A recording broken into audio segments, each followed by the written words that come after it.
y empiezan nomás. Bueno, buen día para todos. Bueno, somos Dayana y Catherine, somos residentes de La Española. Hoy, en el seminario de hoy, vamos a hablar sobre taquicardias auriculares y flúter auricular.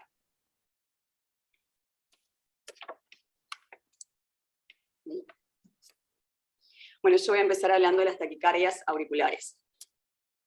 Para empezar, tenemos acá la clasificación, que las taquicardias auriculares se dividen en taquicardias focales y reentrantes. Dentro de las taquicardias focales tenemos las taquicardias sinusales y todas las variantes, la taquicardia auricular focal propiamente dicha y la taquicardia multifocal. Dentro de la taquicardia focal tenemos la paroxística, la repetitiva y la incesante. Y después tenemos las reentradas, que bueno, tenemos el flúter y todas las variantes del flúter. Empezamos acá un poco nombrando las taquicardias. Sí. Para atrás, por favor. A ver, lo primero es que esta clasificación versa, como ven ustedes, en el mecanismo, ¿no? Sí. Se inicia a partir de un foco, y por lo tanto, cuando ustedes, bueno, ya vieron o estudiaron los mecanismos de las arritmias, las características distintivas que tienen las arritmias focales respecto a las reentrantes. Bueno, y después, digamos, más o menos, cuando ustedes lean esto, pueden encontrar más o menos cantidad de arritmias descritas en cada uno de los rubros. La sinusal, que también la pueden ver dividida en sinusal paroxística, reentrante, o sinusal extrínseca o intrínseca, capaz que después hablan de eso.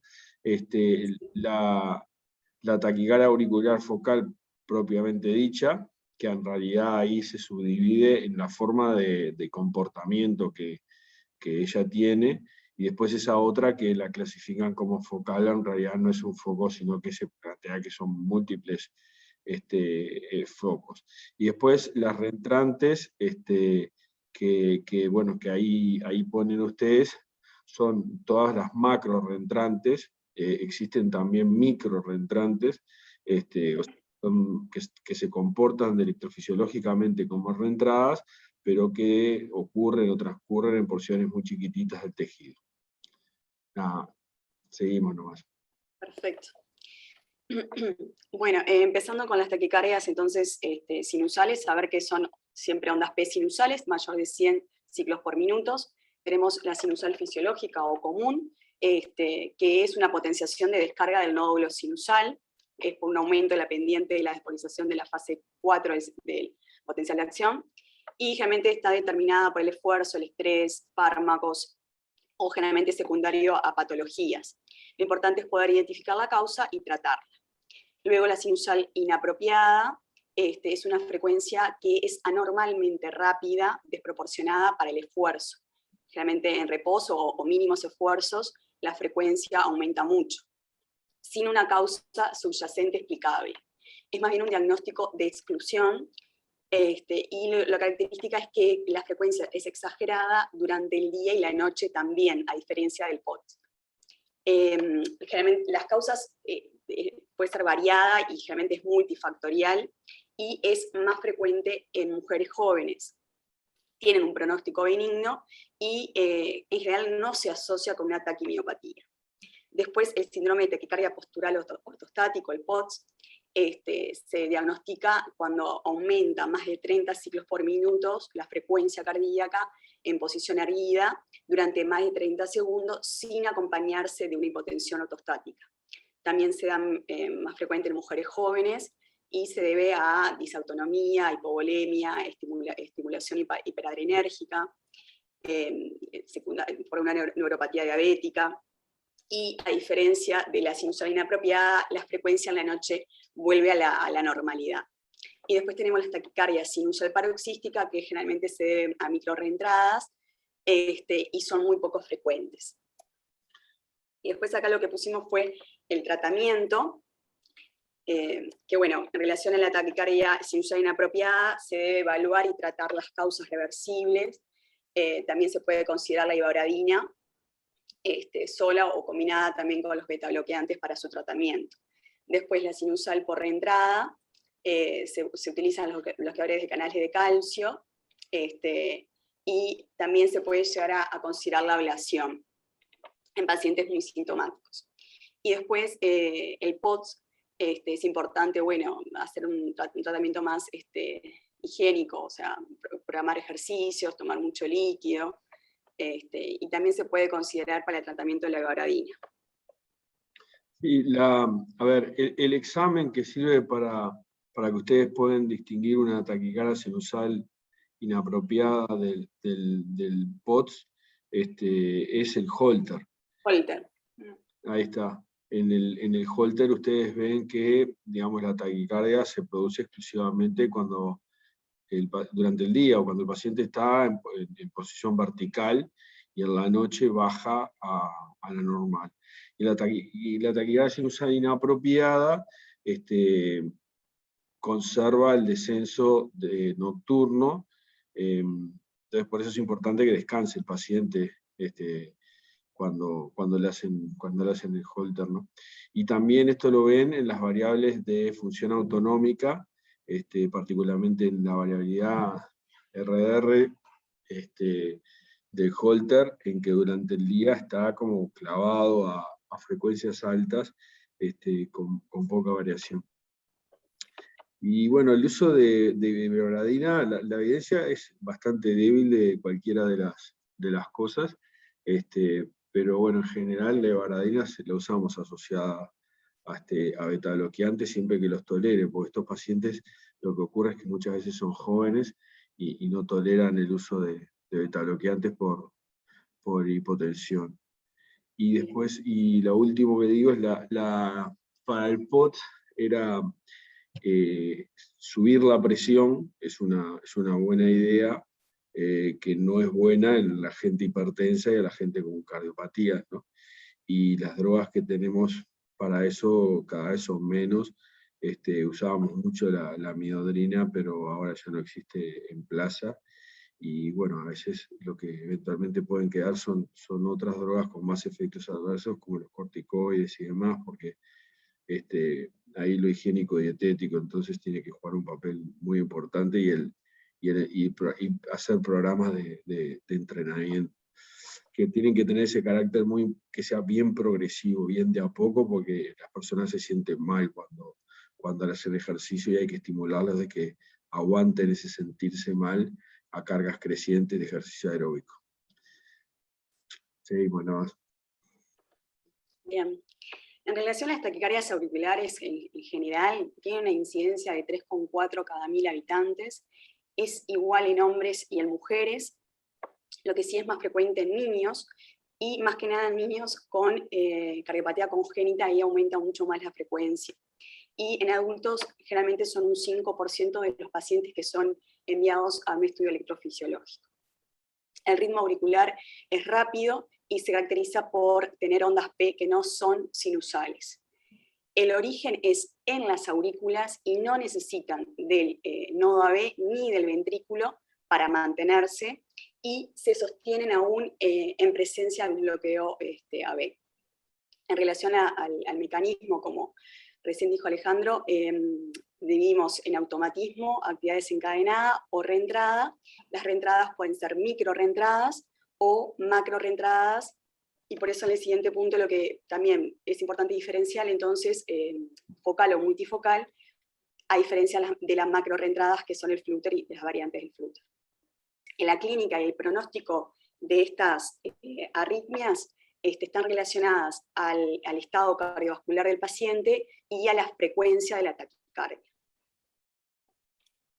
En relación a la taquicardia auricular focal, generalmente se presenta de forma autolimitada, paroxística, generalmente es asintomática, es un hallazgo en el Holter, y en menos frecuencia se puede presentar de forma más sostenida, sintomática, incluso incesante, que puede generar una taquimiopatía.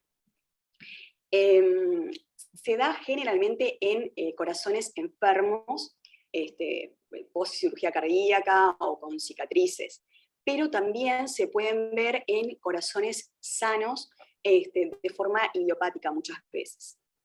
Cuando son, se dan en corazones con cardiopatía estructural, generalmente se originan en las orejuelas o en las venas pulmonares. Después pueden desencadenarse estas arritmias por aumento de la presión de la aurícula derecha, como por ejemplo por un infarto o por un TEP.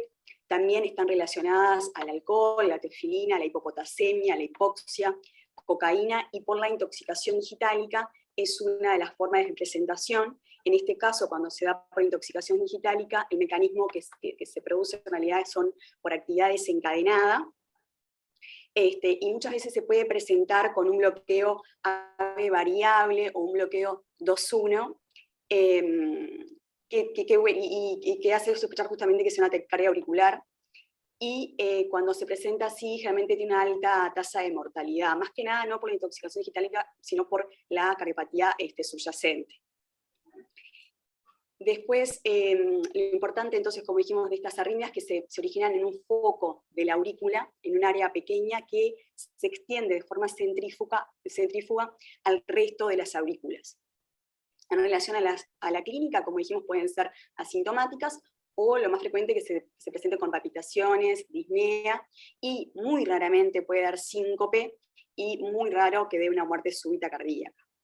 También aparecen con frecuencia durante el sueño o con la bradicardia sinusal.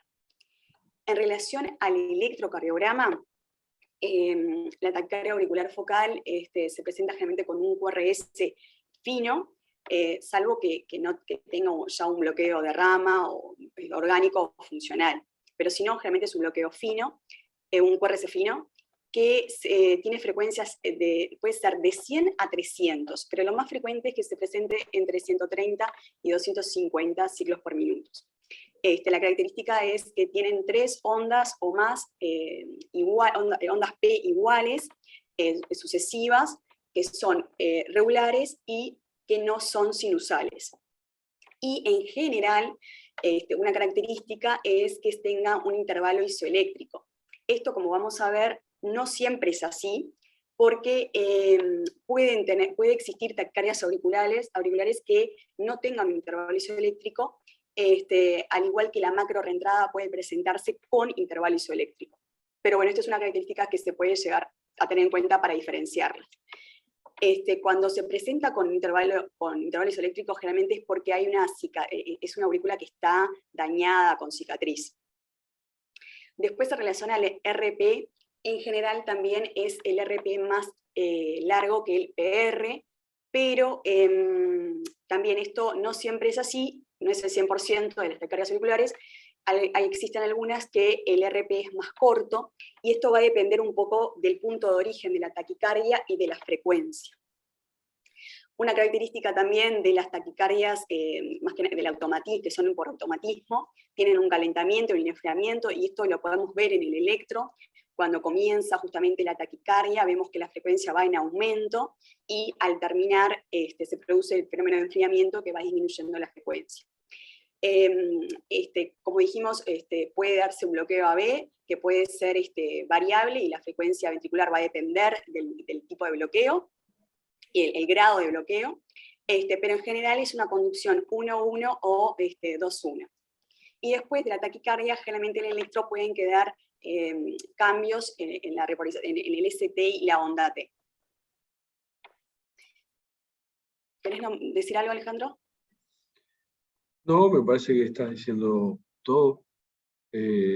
Vos cortanos. Sí, claro. Ahora lo que voy a hablar es del mecanismo, que bueno, como dijimos, está el automatismo, la actividad desencadenada y la micro reentrada. El automatismo es el mecanismo más frecuente de estas arritmias, y como nombré recién, se da el fenómeno de calentamiento y enfriamiento, que es característico. Otra característica del automatismo es que no se inducen ni se suprimen por la estimulación.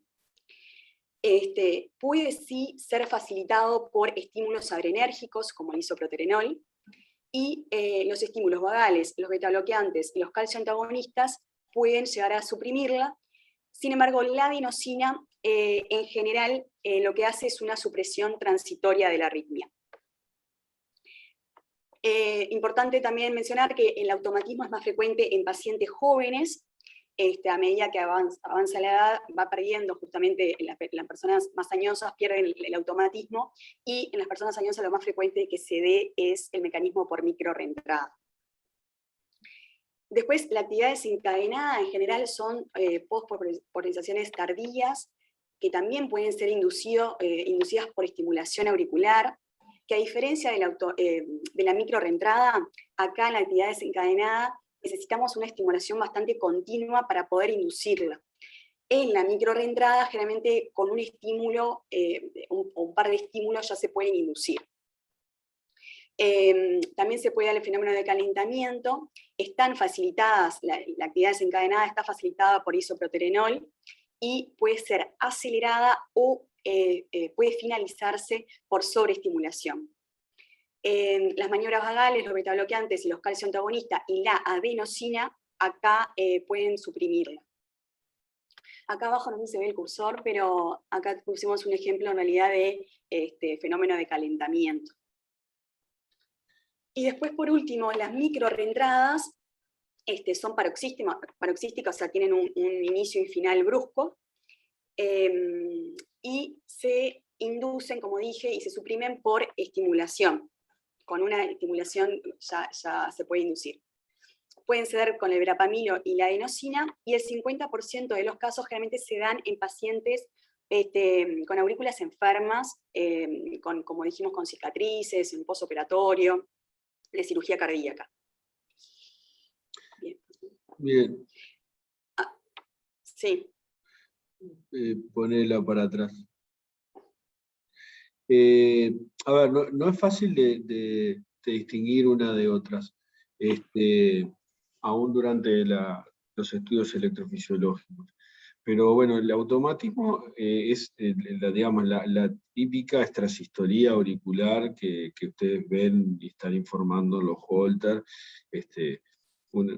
Aparece extra aislada, duplas, tripletas y borrachas cortas de frecuencias más rápidas auriculares. Estas no son muy poco dependientes de lo que nosotros podamos hacer en un estudio electrofisiológico, salvo el agregado de drogas. Y sí, lo que se ve bien es eso, de que cuando empiezan a aparecer durante el estudio electrofisiológico, tienen eso de que calientan y después las tenemos más mantenidas para poder mapearlas. La actividad desencadenada, por su mecanismo, sí se puede inducir con estimulación continua, no con extrasístoles, no con extraestimulación, sino con estimulación continua. Tiene también ese fenómeno, o puede tener ese fenómeno de calentamiento, pero la característica es esa, que requieren de estimulación de forma continua por un largo rato para ver si logramos aparecerlos. Y las microreentradas, como todas las reentradas, son las que son inducibles y luego cardiovertibles, digamos, con extraestímulos auriculares. Siempre estamos hablando de estimulación auricular, ¿verdad?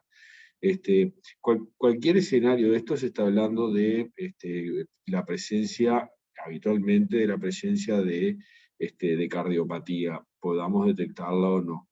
Y muchas veces están metidas dentro del cajón desastre de la enfermedad del nódulo sinusal, o sea que estas asocian luego con otro tipo de arritmias que capaz que ustedes dicen. Después también destacar que desde el punto de vista clínico y para el tratamiento, este mecanismo en realidad no me va a influir en el manejo de estas arritmias. El electro, además, como dijimos, no es difícil de poder identificar el mecanismo. Lo único que justo veamos el fenómeno de calentamiento, enfriamiento, cuando se comienza la arritmia. Y bueno, y con relación al tratamiento, las automáticas generalmente no responden a la cardioversión. Exacto. Y bueno, acá en realidad...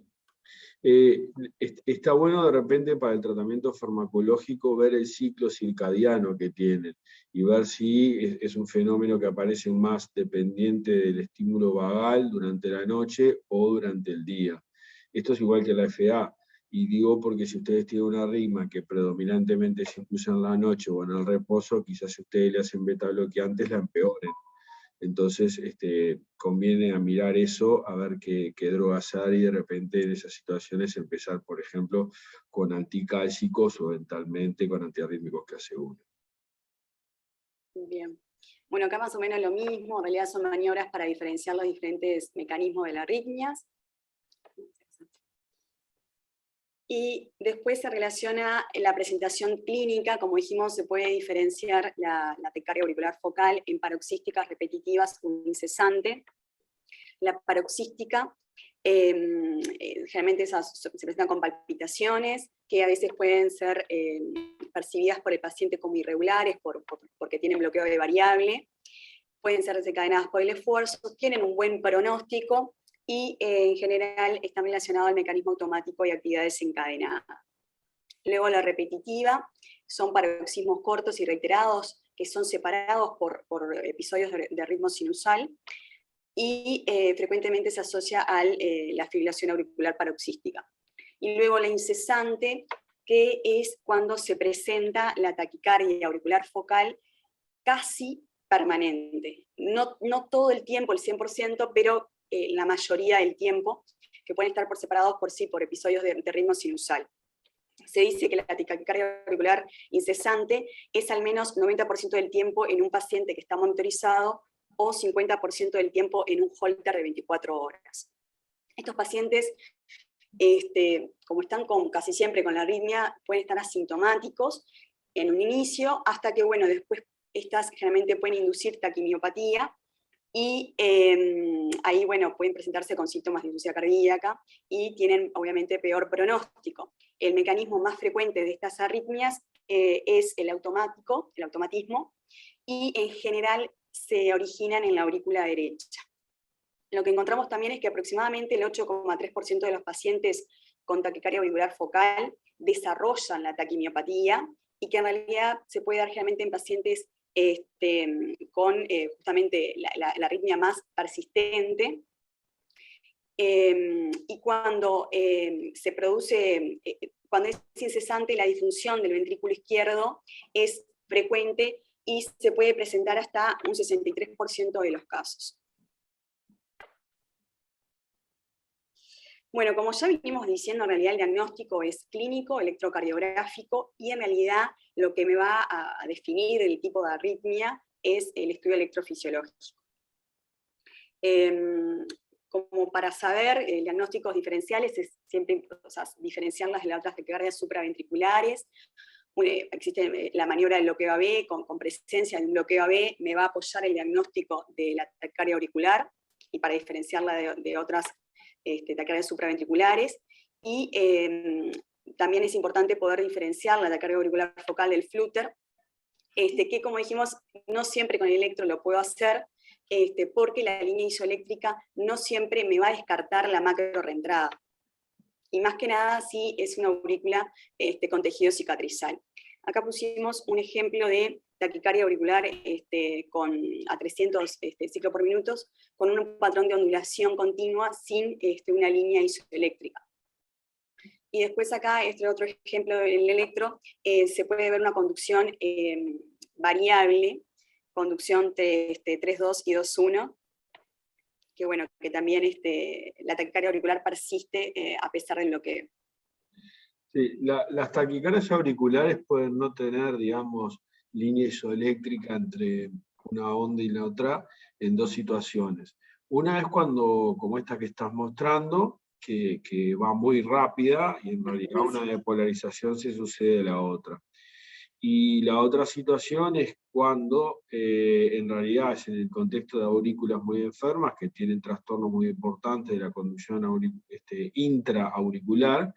Entonces, por un lado está el origen de la taquicardia, pero desde que llega el frente de polarización a la otra punta de las aurículas, ya se viene el siguiente latido, y es así que se generan líneas de base. Desde el punto de vista electrocardiográfico, como decís tú, son, digamos, a ver, sí se distingue bien de un flúter ismodependiente, pero no se distingue de un flúter atípico, y bueno, en realidad para el manejo agudo y clínico, quizás no tenga tanta jerarquía para resolver el tratamiento, sí la puede tener después para nosotros para curarla con la ablación. Bien. Después, en relación a la localización del origen de la taquicardia auricular focal, como dijimos, lo más frecuente es que se origine en la aurícula derecha entre un 60 y un 80%. Dentro de la aurícula derecha, lo más frecuente es que esté en la crista terminalis, y luego en el anillo tricuspidio, y menos frecuente a nivel de la región perinodal, el óstum del seno coronario y la orejuela. Y después, en la aurícula izquierda, se puede presentar hasta un 20-30%, y dentro de la aurícula izquierda lo más frecuente es que se encuentre en las venas pulmonares y en el anillo mitral como segundo lugar. Y bueno, después también en el cuerpo del seno coronario, la orejuela, o también pueden estar a nivel del septum interauricular. Entonces, ¿por qué necesito saber dónde se origina la taquicardia? Y para eso puedo valorar la morfología de la onda P, que me va a orientar de dónde se origina. Principalmente en el caso de ir a la ablación, es importante saber el acceso. En caso de que sea en la aurícula izquierda, necesito tener un acceso transeptal. Entonces, el electro de superficie me va a orientar para dirigir entonces el acceso y también el mapeo. Estos algoritmos que se usan, generalmente se usan para pacientes con una aurícula sana, que no tenga cardiopatía estructural, porque obviamente que va a estar alterada la morfología de la onda P en esos casos. También para poder valorar bien una onda P, muchas veces como la frecuencia es muy rápida, es necesario hacer un masaje carotídeo o una adenosina para disminuir el bloqueo, para aumentar el bloqueo AB y poder ver mejor las ondas P. Y algo para destacar, que las ondas P morfológicamente son indistinguibles y se originan desde dos sitios diferentes con una distancia menor a 17 milímetros.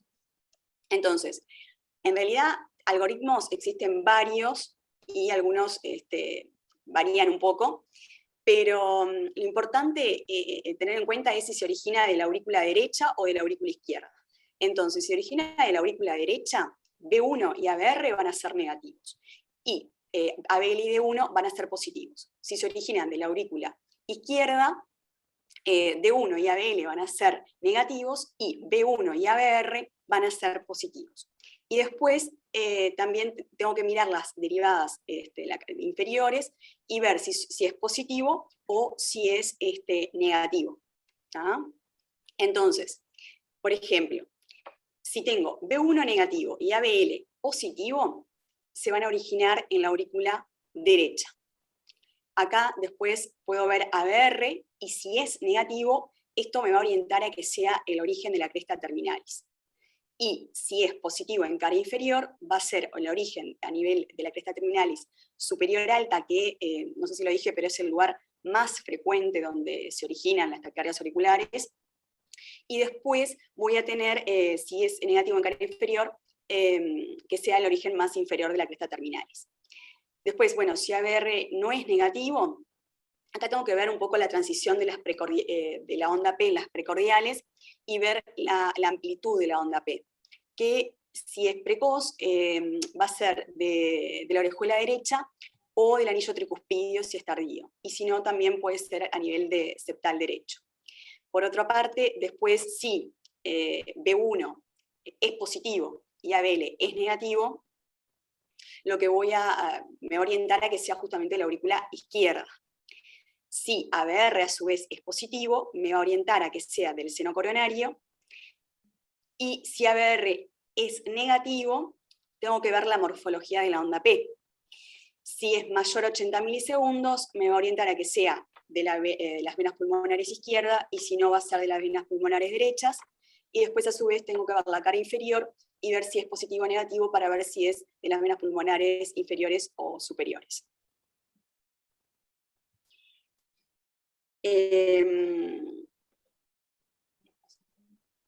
No sé si querés decir algo, Alejandro.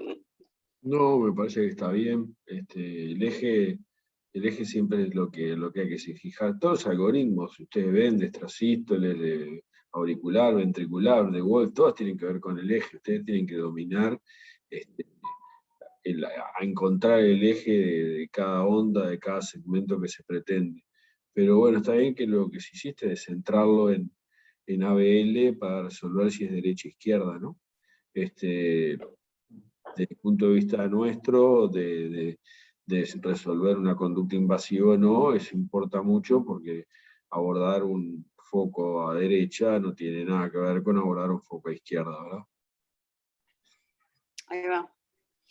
Bien. Bueno, acá pusimos unos ejemplos de electros. En realidad este no se ve muy bien porque quedó medio chiquito, pero bueno, créanme que ABR, la P es negativo y en B1 también. Entonces me orienta a que sea de la aurícula derecha. Y como ABL es positivo, como dijimos, es de la cresta terminalis. Después, este otro electro, acá se ve que es negativo, acá sí se ve la P, y en realidad acá es positivo en B1, o sea, me orienta a que sea de la aurícula izquierda. Y después, esta se origina de la orejuela, de la aurícula derecha, y lo que se hace es un masaje carotídeo. Acá se puede ver, al disminuir la frecuencia, que la onda P es positiva en ABL y negativa en B1. Cuando ustedes ven una onda P así gigante negativa en B1, muy grande negativa en B1, eso es en general la orejuela. Piensen que B1 está parado arriba de la orejuela, ¿no? Y bueno, y en la experiencia nuestra, la verdad que si bien es un foco de origen frecuente, la crista, bueno, no es lo que en esa serie se menciona. Nosotros encontramos muchas más veces los focos a nivel del entorno del ostium del seno coronario, del septo y de las pulmonares izquierdas que en las cristas terminales. Y la crista terminal tiene dos problemas. Uno es que cuando pretendemos hacer una ablación, podemos cargarnos el nódulo sinusal. Y eso, bueno, eso es malo. Pero en realidad hay una cosa peor que esa, porque aunque nos carguemos el nódulo sinusal, muchas veces quedan con ritmos de escape más bajos del nódulo sinusal o periostium del seno coronario, y eso no es un problema mayor. ¿Qué problema mayor se les ocurre que si yo voy a quemar un foco en la crista terminales? A ver. Piensen un poquito a ver si a alguien se le ocurre.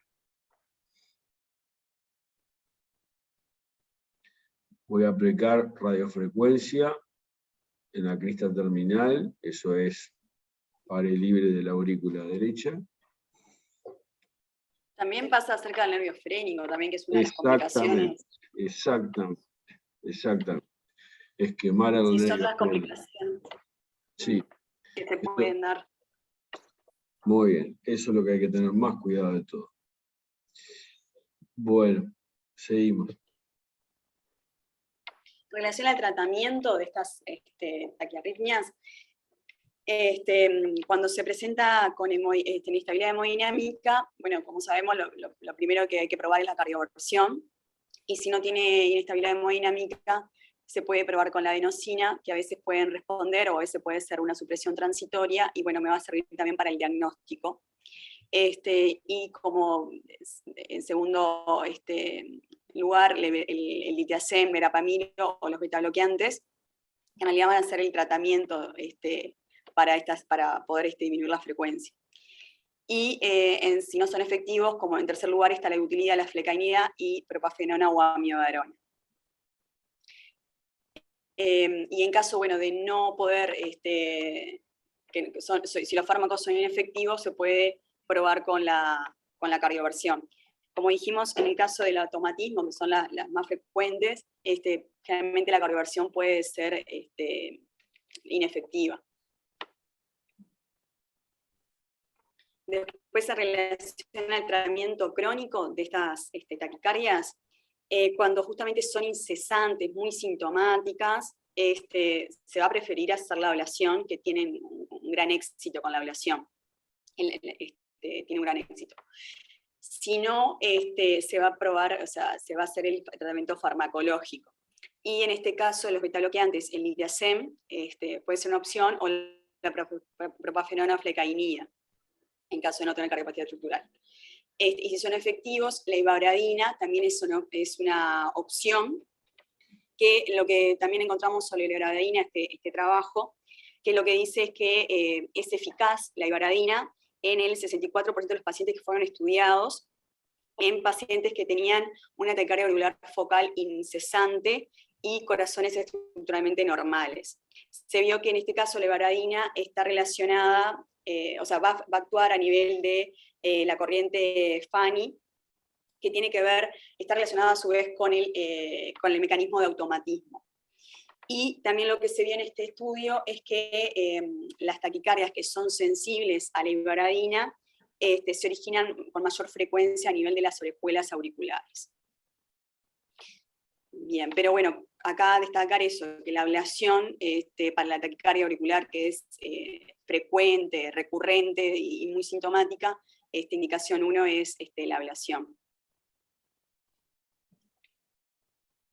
Esto es fuerte, ¿no? O sea, la única indicación de tratamiento de clase 1 para la taquicardia auricular es la ablación.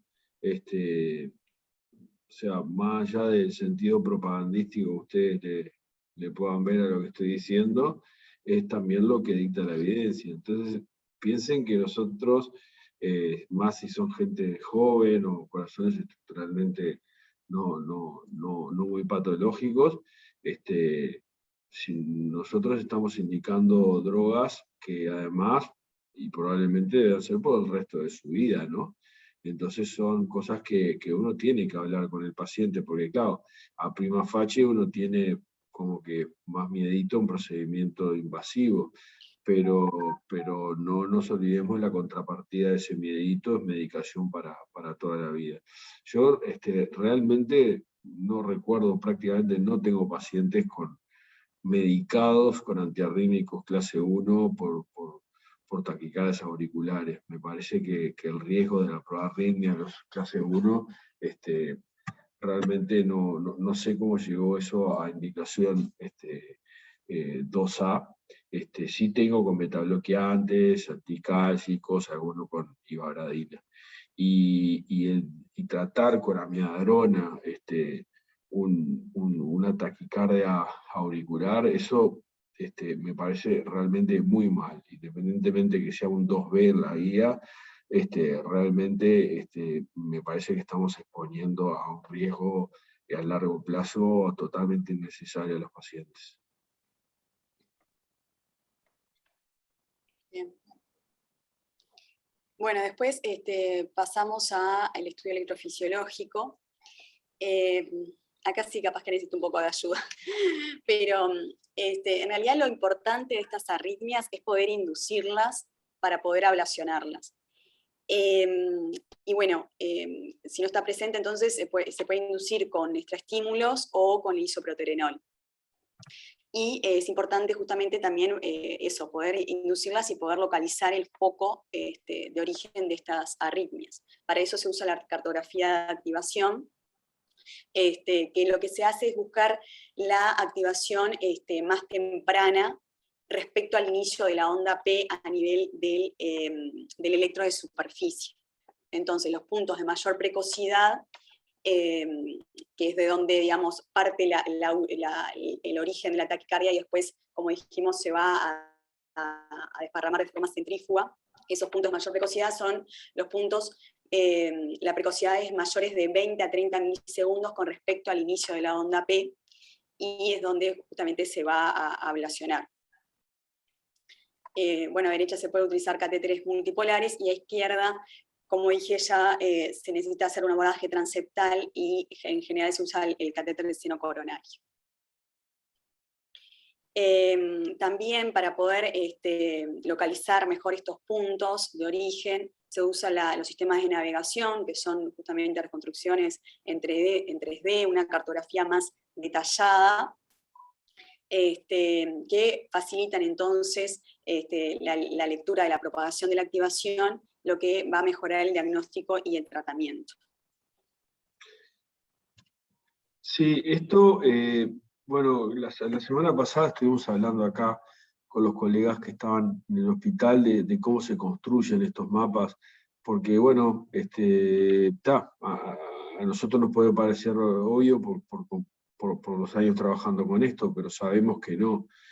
Entonces, tiene que tratar de por lo menos ver un procedimiento con navegador de electrofisiología en el centro que puedan, si no es acá en el hospital. Ustedes ven que para nosotros, obviamente, como decía ella, necesitamos la taquicardia para poder localizarla. Entonces, digamos, ahí hay como que distintas formas de localizarla.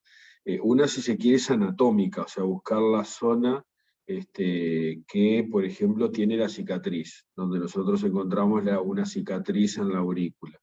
Entonces ahí nosotros buscamos la cicatriz y ¿cómo? Bueno, la buscamos eléctricamente, o sea, una zona que no tiene potenciales, para nosotros es cicatriz.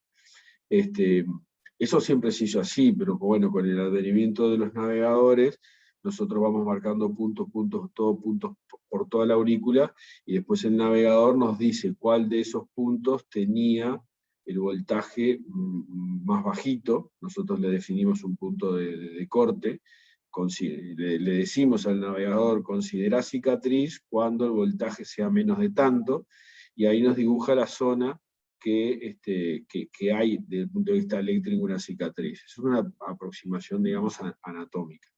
Lo que ahí están mostrando ustedes, el dibujito ese, es una aproximación electrofisiológica. Entonces, nosotros primero tenemos que tener la taquicardia andando, y tenemos que tener una referencia. Entonces, tomamos una referencia, por ejemplo, la aurícula en el seno coronario, construimos la anatomía primero, y después, de vuelta, vamos, uno de sus puntitos blancos, tomamos ese puntito, y se mide el tiempo que hay desde ese puntito hasta nuestra referencia. Entonces, así vamos tomando cientos de puntos,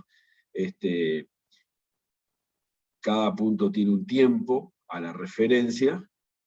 Entonces después el navegador lo que hace es unir puntos que tienen tiempos similares, y luego adjudicarle un color a el tiempo ese, o ese aro de tiempo, esa franja de tiempo, de acuerdo a la precocidad con nuestra referencia. Y se termina construyendo eso, una zona que ven que va como en escalones de colores, donde hay un centro blanco, que se le asigna el blanco a lo más precoz de todo, ahí, a lo más precoz de todo se le asigna el blanco, bueno, luego el rojo, el naranja, el amarillo, el verde, celeste, azul y violeta, que ahí no está, pero el violeta es lo más lejos de todo. Entonces, cuando nosotros dibujamos una imagen así, que vemos que hay un punto blanco desde el cual se va alejando el frente de polarización, eso, primero de todo, nos permite definir que es un foco, o sea, es un punto desde el cual se origina. Y segundo, nos localiza ese punto donde está.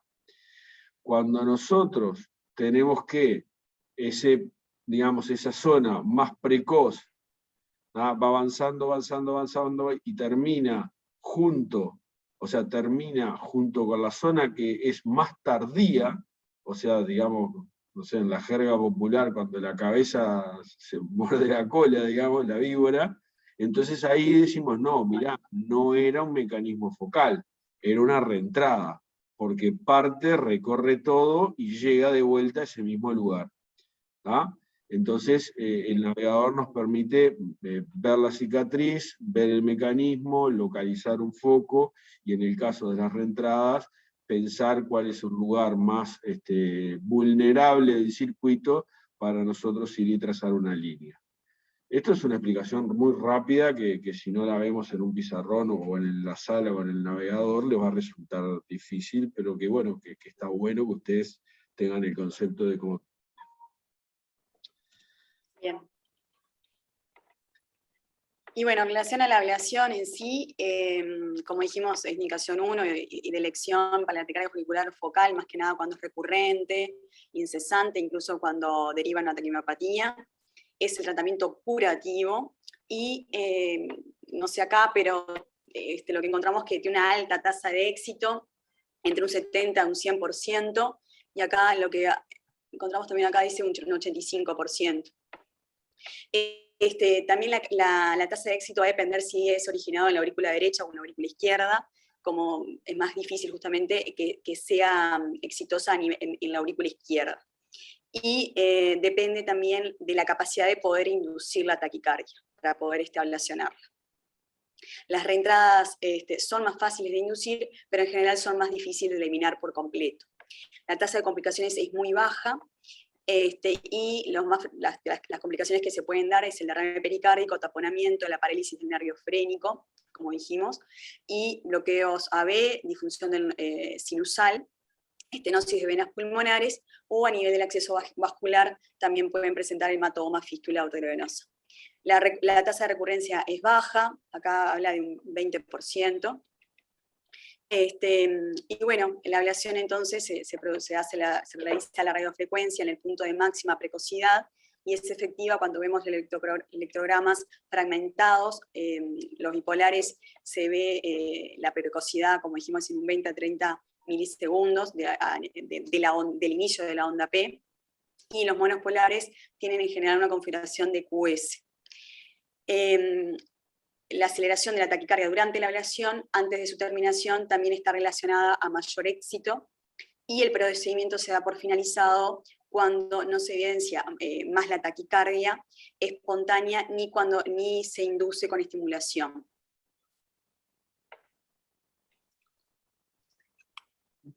Bien, seguimos.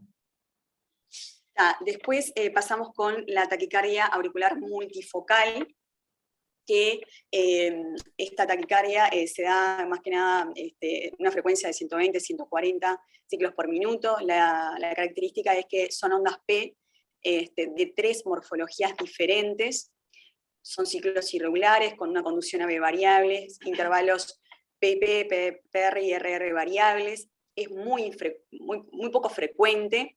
En general se da más que nada en pacientes añosos, no tiene predominio por género, y también se ha descrito esta taquicardia en pacientes menores a 1 año, pero en general en este caso tienen un buen pronóstico en ausencia de cardiopatía. En general la taquicardia multifocal está originada por actividad desencadenada, que se puede inducir por hipotasemia, hipoxia, acidemia y aumento de catecolaminas. Y importante también acordarnos que la taquicardia auricular multifocal se relaciona a enfermedades pulmonares, hipertensión pulmonar, también insuficiencia cardíaca, enfermedad coronaria, valvulopatías y tratamiento con teofilina. Es frecuente encontrar esta taquicardia asociadas con la fibrilación auricular, con el flúter, y es importante también poder diferenciarla de la fibrilación auricular, que muchas veces es difícil poder diferenciarlo. Pero bueno, una de las cosas que tenemos que tener en cuenta es el intervalo isoeléctrico para diferenciarlos. La clínica, lo más frecuente es que se presente con disnea, puede también presentarse por dolor torácico o como signos de agudización del EPOC y insuficiencia cardíaca. Estas arritmias tienen una alta tasa de mortalidad intrahospitalaria, más que nada por la severidad de las enfermedades subyacentes. Y bueno, acá en realidad pusimos 2 electros de ejemplo. que como vemos es irregular y tienen morfologías diferentes las ondas P.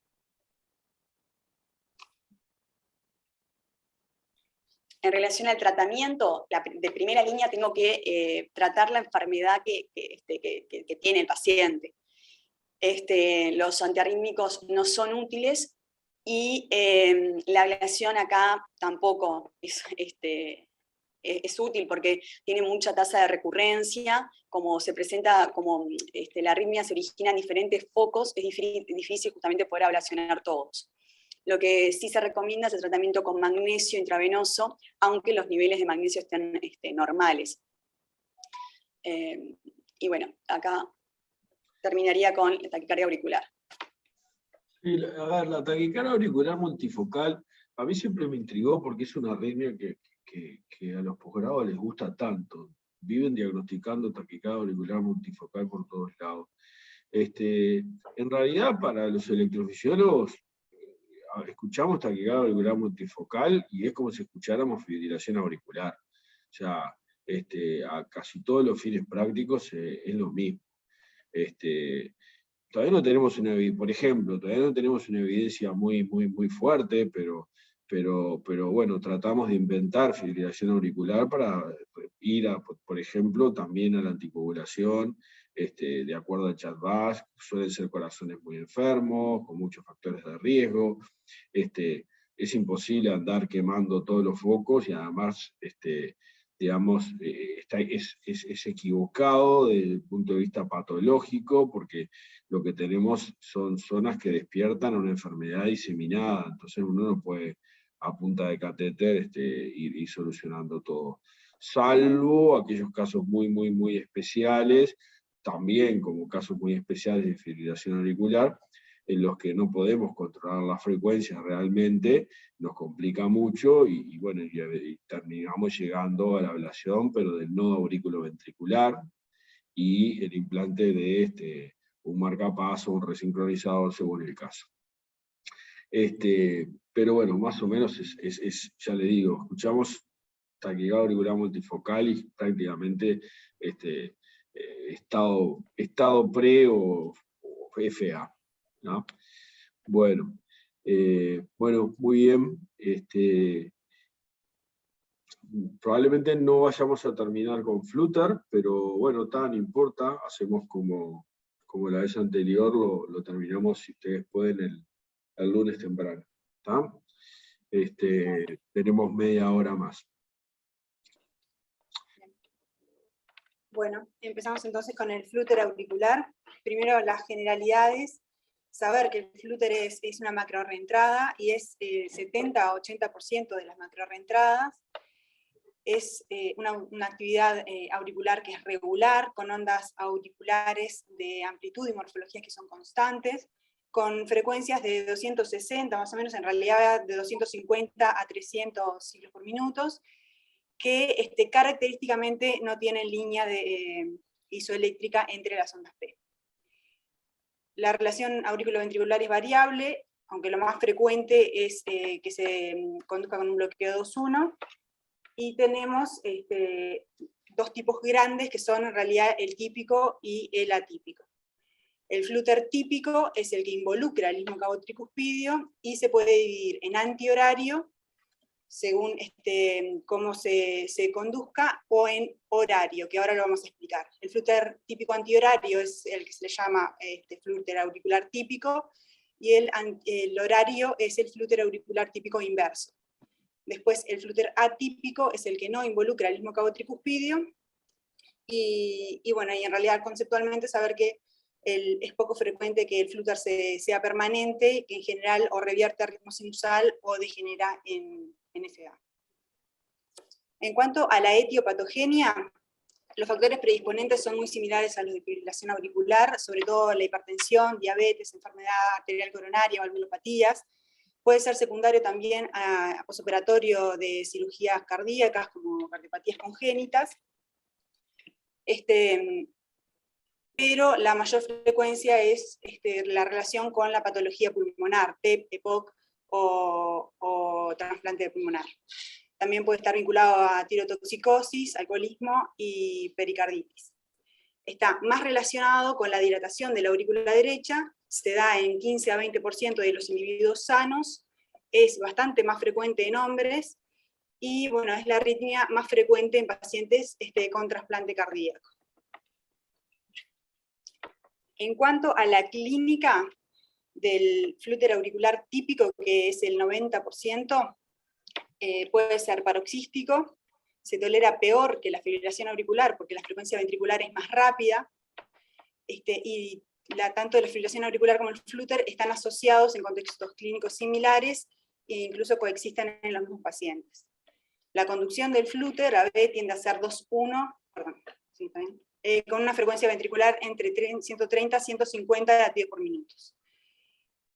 Pero cuando hay sobre todo algún trastorno de la conducción AB agregado, sobre todo en ancianos, la conducción puede ser más lenta y puede ser 3-1, 4-1, que en general ahí se tolera bastante bien, porque la frecuencia es más lenta. El flúter responde mal a los fármacos que controlan la frecuencia cardíaca, como la digital, los betabloqueantes o los calcioantagonistas. Y bueno, y saber que cuando es persistente, cuando persiste, la respuesta ventricular rápida puede producir una taquimia cardiopatía que en general es reversible. Cuando el flúter tiene una conducción ventricular 1-1, bueno, tiene una altísima frecuencia y por tanto puede generar repercusión hemodinámica, y se puede presentar en presencia de una vía accesoria con conducción antidrómica o una conducción por un nodo AB con aumento del tono adrenérgico por tirotoxicosis o hipoglicemia o inducción anestésica o consumo de estimulantes o incluso el uso de atropina, o por efecto proarrítmico de fármacos clase 1A o 1C. Y después en realidad ahí abajo puse el pseudoflúter, pero que en realidad no es más que artefacto en el electrocardiograma. De la clínica, después otras cosas como que encontré descritas ahí, nada, que en realidad en la exploración física se pueden ver ondas rápidas de aleteo en el pulso venoso yugular, y que si la relación entre las ondas de aleteo y los complejos del QRS son conducidos de forma constante, la intensidad del primer ruido cardíaco también tiene una intensidad constante.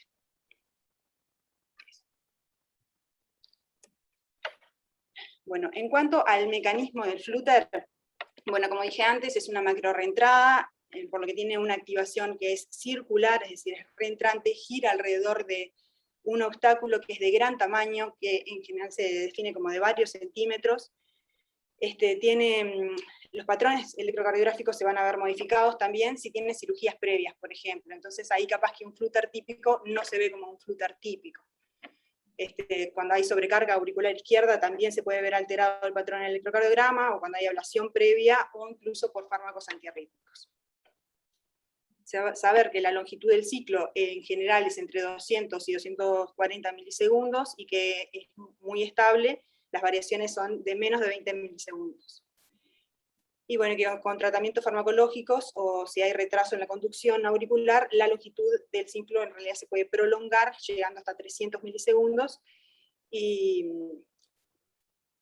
que es frecuente en el flúter recurrente tras la ablación, que se prolongue la longitud del ciclo. En cuanto a los mecanismos, entonces, el flúter antihorario, que es... ¿Y eso por qué? ¿Cómo?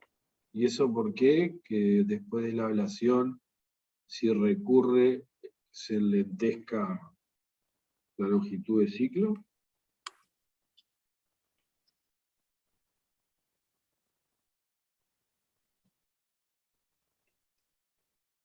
Cuando recurre que sea más largo la longitud del ciclo. Sí.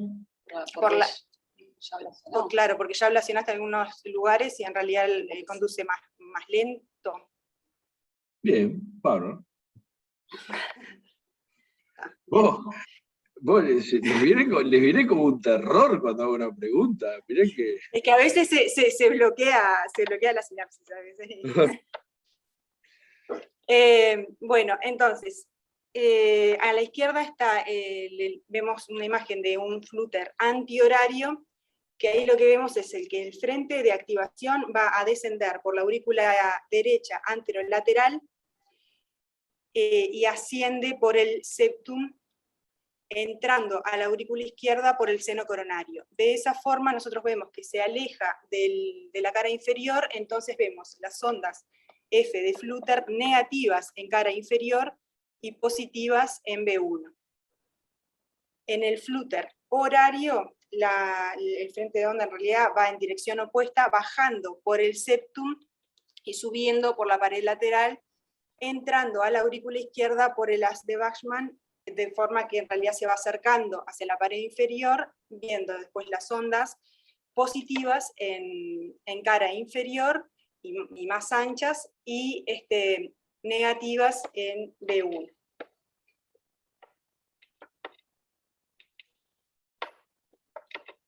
En cuanto al tratamiento agudo del flúter, bueno, ahí la guía en realidad pone como que de primera línea el control de frecuencia, aunque ya sabiendo que es difícil controlar la frecuencia del flúter.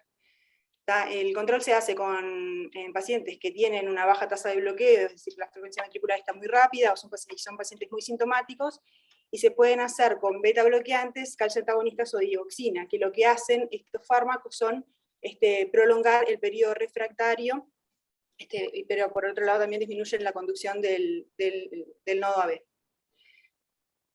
Ahora después voy a explicar el circulito ese, pero bueno, después está la adenosina, se puede usar frente a dudas diagnósticas, y que puede generar una conducción 1-1 y desencadenar fibrilación auricular.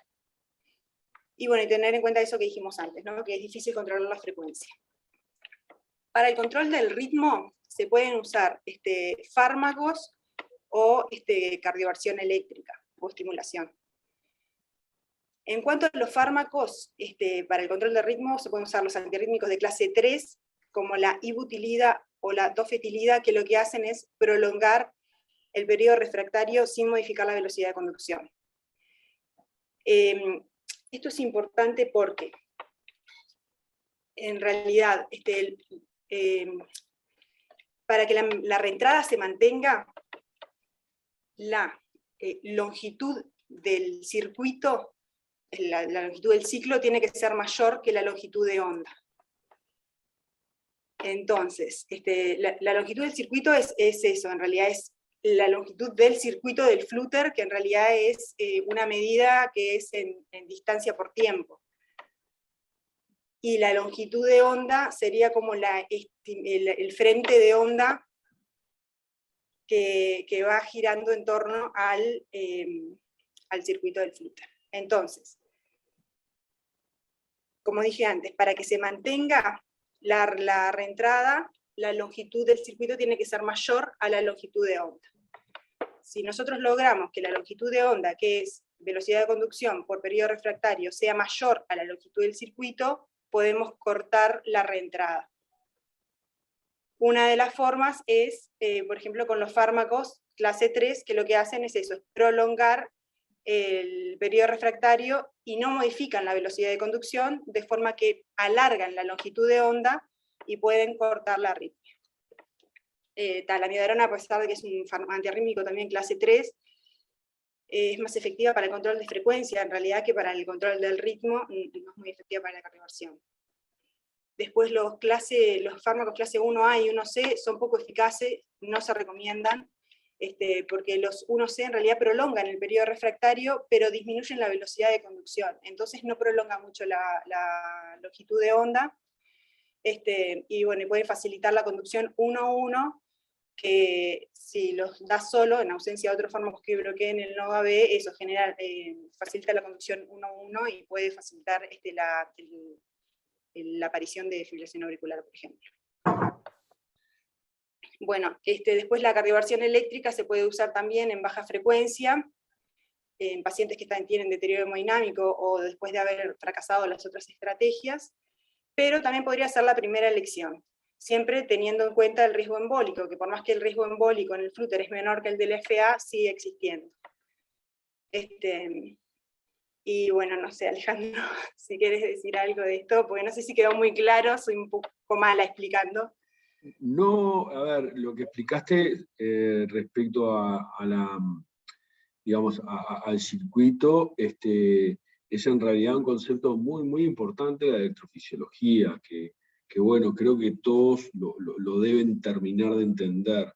Es algo que en realidad tendríamos que ya un poco tener claro de cuando hablamos de los mecanismos. Entonces, lo primero para poder entenderlo es separar las magnitudes que son de distancia, o sea, que se miden en centímetros, en milímetros, de las que se miden en tiempo, habitualmente en milisegundos, de las que se miden digamos, en velocidades que son milímetros sobre tiempo, o que son cantidad de latidos también sobre tiempo. ¿Tá? Entonces ahí hay que primero hacer lo que en física se llamaba el análisis dimensional, o sea, tener claro las magnitudes que cada una corresponde a qué cosa.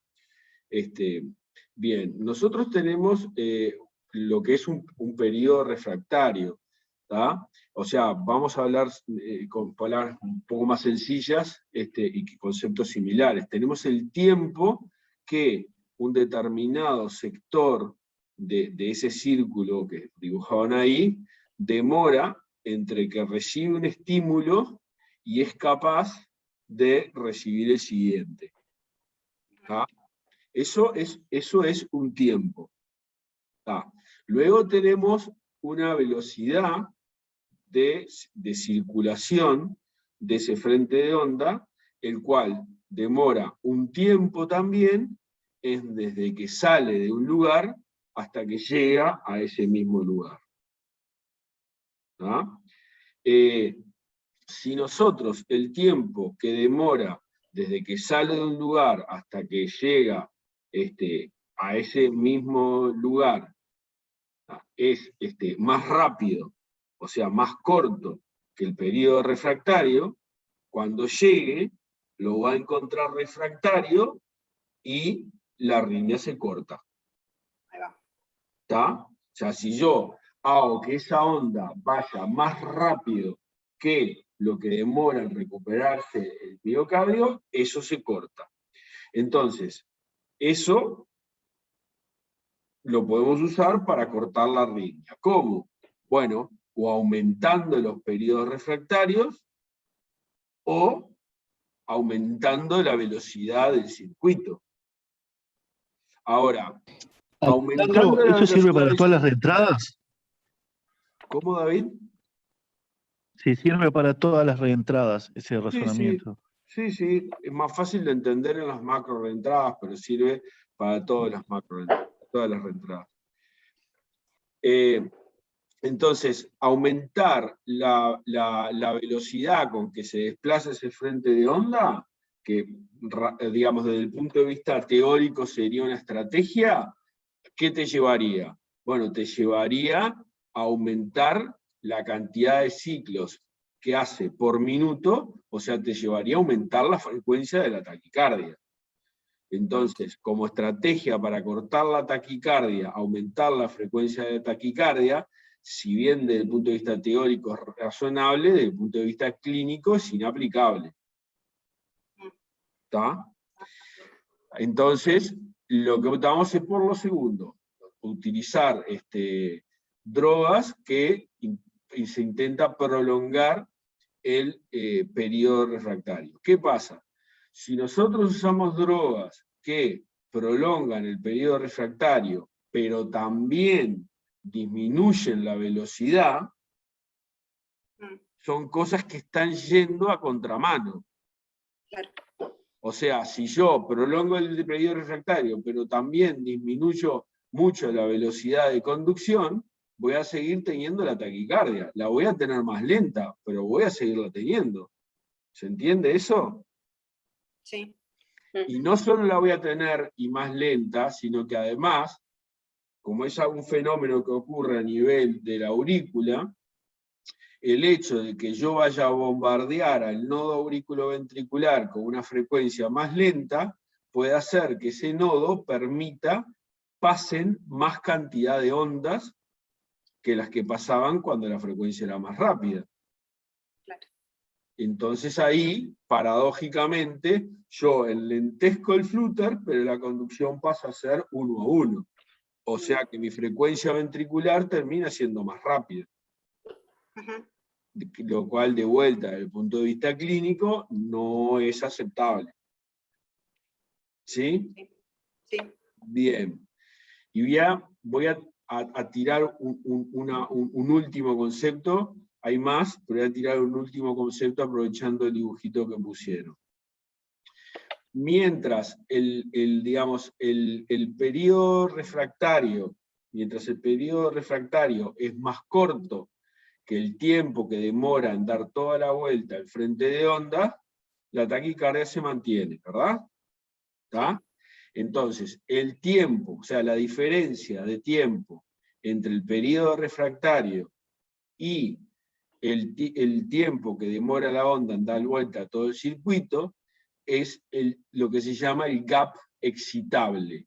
O sea, es el agujero blanco en ese círculo en que yo eventualmente puedo meter un extraestímulo y adelantar la taquicardia. ¿Se entendió eso último? O sea, es la distancia entre la cabeza y la cola.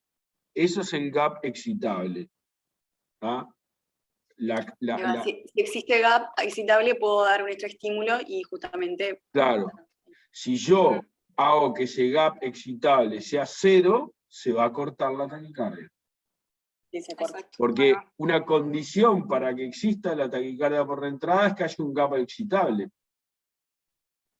Esto de que haya un gap excitable es, de otra forma, dicho lo que empecé diciendo, la relación entre el periodo refractario y la velocidad y el tiempo de conducción a lo largo de todo el circuito. Bien. ¿Bien? Bueno, esto en realidad ya un poco lo dijimos, pero nada, quisimos poner un poquito el algoritmo, que lo que recomienda la guía es eso, ¿no? Que si tenemos un aleteo auricular y está inestable hemodinámicamente, la primera opción va a ser la cardioversión. Si no está inestable, se pueden considerar las otras estrategias, ver control del ritmo, aunque ya sabemos que va a ser difícil controlar la frecuencia, sino el control del ritmo, que ahí también puede ser con bloqueadores beta o diltiazem o verapamilo. Si se prefiere control del ritmo, ahí había dicho antes, también la cardioversión eléctrica. Pero si tenemos un marcapaso o un cardiodefibrilador, podemos en realidad ahí hacer electroestimulación auricular de alta frecuencia también para cortar la taquiarritmia. Si no, se puede hacer ibutilida o dofetilida, que en realidad acá no hay. Y bueno, y si no está disponible, lo pone como opción 2BC, amiodarona, o electroestimulación auricular invasiva o no invasiva. Ahí está. O sea, el flutter también nos sirve para abrir la cabeza de las distintas modalidades de cardioversión, digamos, eléctrica y farmacológica. Y dentro de la eléctrica, la cardioversión, el choque, que es lo que ustedes ya más manejan, y también la sobreestimulación. En realidad ha caído un poco en desuso la sobreestimulación, lamentablemente, pero bueno, es algo que sepan que se hace y que antes hacíamos en las UCI. Con un electrodo intraesofágico había que sedarlo igual, pero con un electrodo intraesofágico se estimulaba la aurícula y lográbamos revertir digamos, el flutter sin llegar a chocar al paciente. Esto, los que vienen acá a control de marcapasos, David, por ejemplo, que andaba ahí, hace unos meses vino un paciente que estaba con un flutter, no tengo ni idea si era típico o atípico, pero como tenía un marcapaso puesto, con el marcapaso le hicimos sobreestimulación y le sacamos el flutter. A ver, es una cardioversión que después hay que ver si logramos mantener el ritmo sinusal o no, pero eso es una sobreestimulación y se hizo con el paciente sentadito en la policlínica de control del marcapaso. Con la salvedad, con la precaución de que obviamente tiene que estar anticoagulado, ¿no? Anticoagulado, Claro, sí. ¿Ah? Sí. Pero tenganlo presente esto de la sobreestimulación porque los va a ayudar, o eventualmente pacientes, por ejemplo, que estén sedados, intubados, posoperatorio de cirugía cardíaca, que tienen electrodos puestos en la aurícula, en el posoperatorio, perfectamente puede ser una alternativa para sacarlo del flúter, sobreestimularlo. Para eso, lo que tenemos que hacer es estimular, digamos, un poco más rápido que el flúter. ¿Tá? Un poco más rápido que es el flúter. Entonces, la idea es que ustedes no están usando un mecanismo de gatillado, entonces la idea es estimular hasta que logren meterse de alguna manera en ese gap excitable, ¿tá? Su estímulo se mete en el gap excitable, captura el circuito en ambos sentidos, ¿tá? Captura el circuito en ambos sentidos, para un lado y para el otro, ¿tá? O sea que, digamos, para un lado avanza, como avanza siempre, para el otro lado choca con el frente de onda que venía girando, ¿tá? Y después de un ratito que lo tienen capturado, lo sueltan, y muchas veces no retorna la taquicardia, porque su último estímulo chocó contra el frente de onda que venía. ¿Ah? Y eso, bueno, es divertido ver, sacan la arritmia, se ahorran un choque, y quedan como unos cracks con el resto de sus amigos. Perdón, una pregunta. Capaz que es una bobada, soy yo que me estoy tarando. ¿La electroestimulación auricular, la no invasiva, esa es la transesofágica?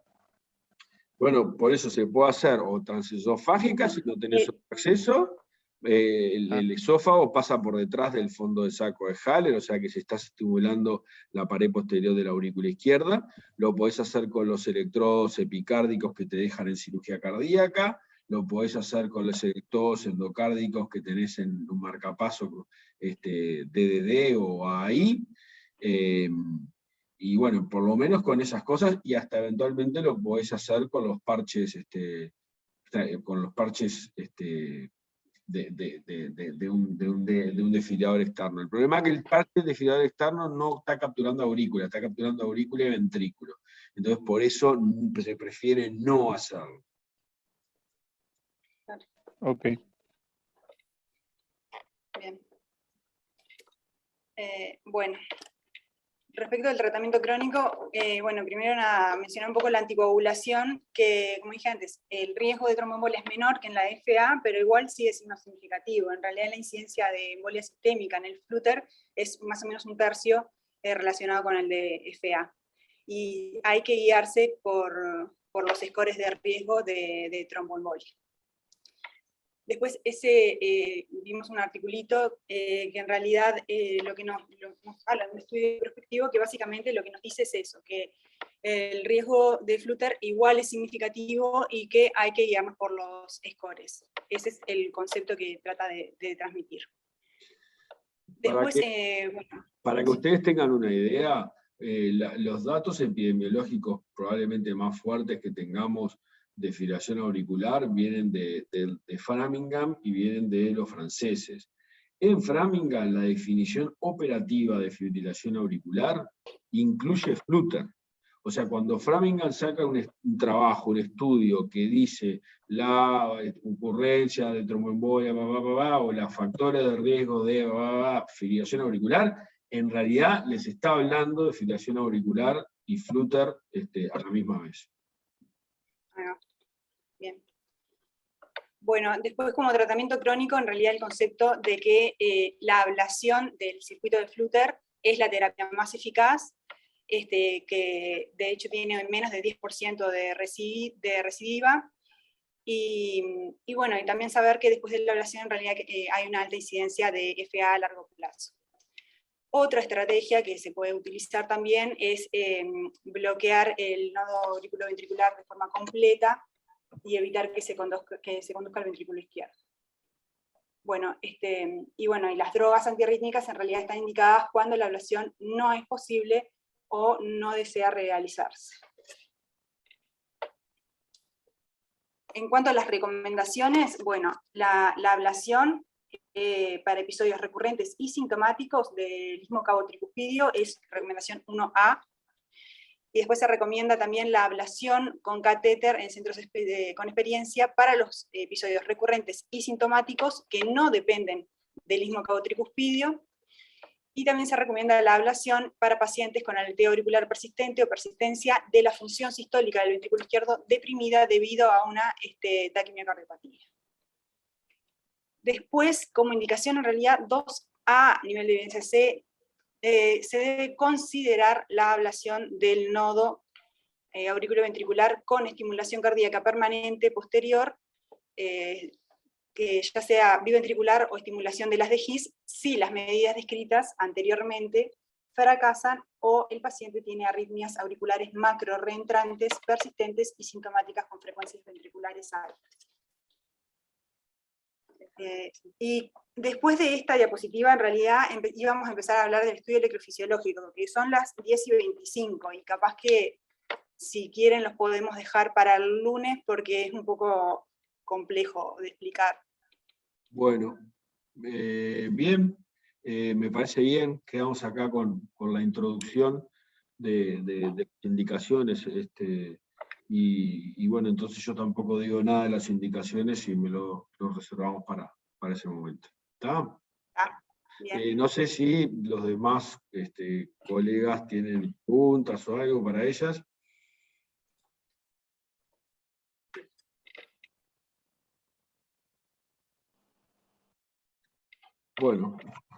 Bueno, ¿El nos lunes? vemos Entonces, el lunes a las 8 entonces.